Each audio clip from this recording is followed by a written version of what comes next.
So here's a quick shot of the engine and trans. I have an automatic van, and I've removed the engine and trans as a unit.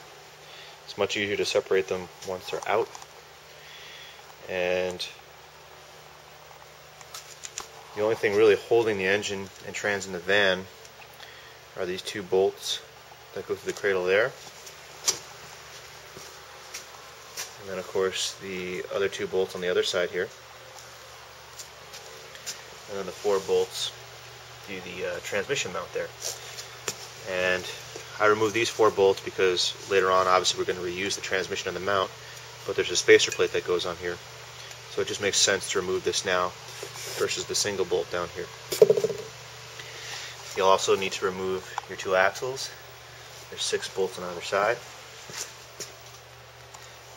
You're going to need to remove the wires going to the starter. You want to make sure you do that first before you lower it, that way you don't break any of these connections going to the starter. You've got to disconnect your hose connections. One there on the engine.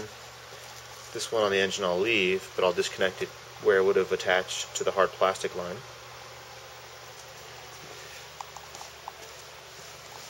You'll need to undo the bolts, or the little bolts along the back of the van that hold the muffler heat shield on. And then you'll also need to undo the 2 pieces of tin that were attached in this area, kind of protecting the engine from debris, from road debris. Same thing on this side. There was a piece of tin attached to here, and it would have covered all this area here.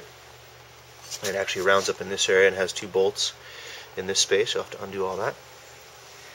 And that's about it. This van is a 90 multi-van, so it sat a little low.